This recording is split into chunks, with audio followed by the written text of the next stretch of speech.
Guyana, Emancipation Day comes every August 1st and commemorates the abolition of slavery in the country in 1834. Much of Guyana's colonial population was made up of African slaves brought under force to work on coastal plantations across some 250 years. During this time, many Africans were forced to abandon their cultural traditions. While most of these practices have been lost in history, those that remain are distinctively infused into the wider Guyanese culture. For Guyana, one of these practices is the wearing of African attire for special occasions such as family reunions, weddings, and events.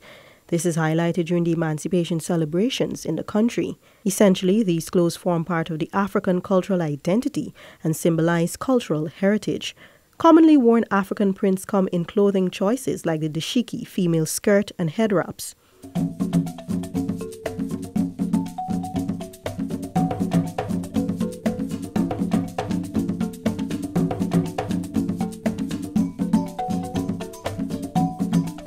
Food is perhaps the most common and easily identified African cultural presence. Some of these dishes have survived since slavery and in some instances are similar to dishes that can be found in Africa today. The African influence is evident in Guyanese food known as Creole cuisine. Dishes like metemgee, cook-up rice, cornbread, cassava pone, konki, fufu, and black pudding. Perhaps the deepest presence of the African culture can be found in our language. Guyanese Creole, popularly known as Creolese, and the Guyanese Standard English have substantial African components and origins. African Cultural and Development Association Executive Aisha Baptiste explains. The uniqueness about Guyana is that you had an enslavement. You had Africans being brought here by force and forced to work on plantations. And you also had a wave of indentureship. So a lot of the transference, a lot of the names we use in Guyana, you have Kwames and Kofis and stuff, that actually came with the indentured period, right? Because in slavery, you're stripped, you're beaten, you're not allowed to practice your own culture. And a lot of things came in then. You had the Congo. A lot of people came from Congo as indentures. And with that, so you had Maroons, you had enslaved Africans that were brought and forced here. And then you had a complete new coming of indentured. Some went back after their indentureship period, some stayed. And that culture, the names, the food, a lot of it was reintroduced. A lot of the words and language we use in Creole, like some people say gazmalulu, gazmalulu, stomach, those are African words that we use and we're not really sure why we use it and we're not familiar with their origins. So in terms of culture, like Guyana is unique because you've had enslaved Africans and then you had indentured Africans come as well. So it's actually a beautiful place in terms of the emergence of culture. Today we will use several words and phrases that are of African origin.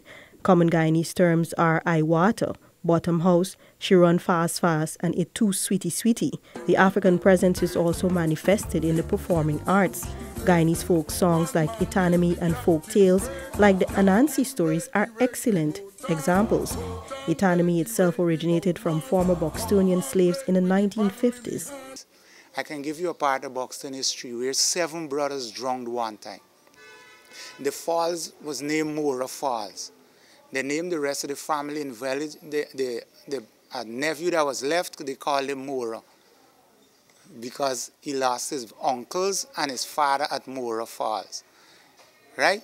But that was in the days when people were living here in groups and paddling past the falls. Today we have big outboard motors pushing you up those rapids, right? And that's how you got going to history and culture again. One man in the captain wake, Captain wakey wakey boatman, boatman wakey wakey bowman, bowman wake with the paddle in the hand. All I want is a long and strong gone too much for me, long and strong Itanami, oh. Right, because now they are going to attempt to cross the Itanami waterfall by paddling. Kwekwe is also another excellent example of the manifestation of the African presence in the performing arts. Singing and dancing to Kwekwe songs are an important part of African Guyanese pre-wedding celebrations. The songs are sung in the Guyanese Creolese language and include varied instructions for the soon-to-be married couple, for the relatives and community to support the couple, and also social commentary. Other features of powerful Africanisms in Guyanese society have survived in the form of religious practices. These include elements of dance, drums, hand clapping, and music as a whole.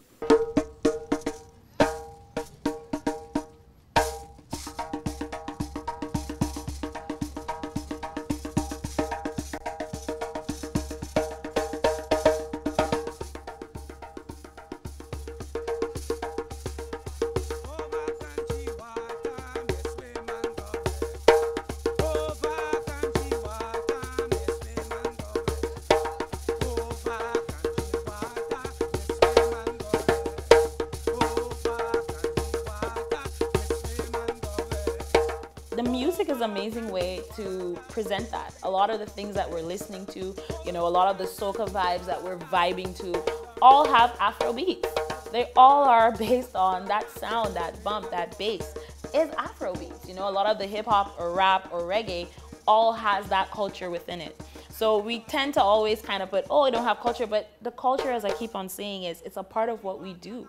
It's already in there. It's more so acknowledging it and being more proud of who we are. Drumming, for instance, is multi-purpose. In African tradition, drumming have many meanings and reasons.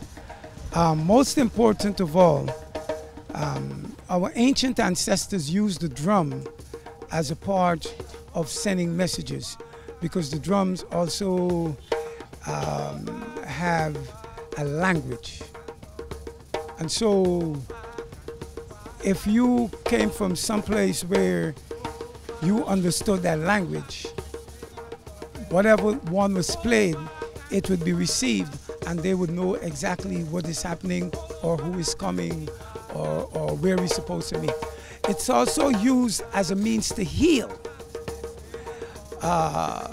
Depending upon what the illness is, drumming was used to heal the person because it's a vibration, it's an energy.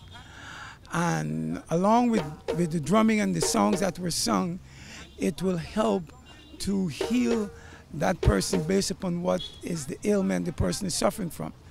Because when one is sick, sometimes that sickness could be physical, it could be mental, and it could be spiritual. And many times, people who suffer from ailments that can be related to something spiritual, drums and singing and prayers were also one way in which that healing would take place. The libation ceremony is an example of an African spiritual practice that has survived in today's Guyanese society. Now nobody, and especially no group of people, could leave their culture behind. Even in enslavement, when Europeans and Arabs were attempting to create cultural genocide among African people, Africans still retain their culture. And therefore, when Africans left Africa, they took their culture with them. Now, libation is a very, very ancient ritual. It's native to Africa, and it's found wherever Africans are found. Libation is a number of things simultaneously. It's a ritual that recognizes divinity, God. And you normally start by invoking the supreme being, then the lesser divinities, then the ancestors, especially important ancestors. All in all, it is giving respect to the Creator, or worshiping the Creator, and honoring our ancestors. We honor the men and women who would have made significant contributions for us being free and enabling us that we can live a good and comfortable life. We do this for them, that in turn we will be honored, having drawn ashe from them, having drawn that strength and resolve that we too now will fight against tyranny and any other form of oppression that will hinder us from living a good life, that our succeeding generations can have a better life than we are having today. Libation also invokes those who were unborn. It invokes the spirits of rivers and mountains and other aspects of Mother Earth. What libation therefore recognizes is that there is a unity of all African people, past, present, and future, and also that there is at best a harmonious interaction and existence with not only Mother Earth, but with the universe. So things like holism and environmentalism are implicit in libation also. Ancestral worship is rooted in the African belief system. Worshippers appeal to gods and the spirits of the ancestors for their healing, salvation, spiritual cleansing, and good fortune. One of the purest forms of African religious survival in Guyana is Comfa. There are also other minor practices in which spirits of the water, air, or earth are appealed to. However, these traditions are often confused for Obia, an entirely different religious African influence. The Obia belief was developed to consult with spirits to help solve health, work, and other problems. However, lack of real knowledge caused Obia to be despised, ridiculed, and feared. There is also the mistaken idea that it is demonic witchcraft, which led to it being criminalized by Christian colonial authorities. Obia is not something you work. Obia is something you manifest. They're very strong and powerful African forces that we can tap into.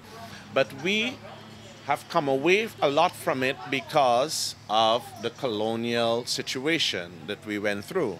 And when the Obia is on us, those of us who manifest the Obia, sometimes they can eat broken bottles and nothing happens to them. They can walk on broken bottles, walk in the fire, and do all sorts of miraculous things, heal and do these different things, you understand me? So it's not something you work, it's something you manifest. And I think it's about time that Africans, especially in the diaspora, start embracing and not working, but calling their Obia so that they can have their defense and their protection to stand up for them. All these various aspects of the African culture were there before enslavement and became more pervasive in post-emancipation societies. What is of great importance is that this cultural heritage has been localized and creolized in Guyana and is a part of the national culture. This brings us to the end of this InfoHub Extended, where we focused on the various aspects of the African Guyanese culture that have remained and become intertwined in our local culture. Join us again when we examine the African village movement with a special focus on the community of Sanvert. Goodbye. The future of Guyana has never looked better. Our nation is on the cusp of a development program like never seen before. While Guyana is now emerging as an energy giant through the discovery of massive reserves of oil and natural gas, it is your government's intention that the huge benefits emerging from this will go where it matters most, to you, the people of this beloved country. There is a surge of confidence in the way Guyana is governed once again, and the level of investor interest is unprecedented. Guyana is poised to become the breadbasket of the region, and the pace at which this nation will grow through prudent fiscal management will be nothing short of impressive. But more than anything else will be the way every Guyanese, regardless of color, class, or creed, becomes a part of this historic period of national transformation, sharing in the wealth and well-being of it all as one Guyana.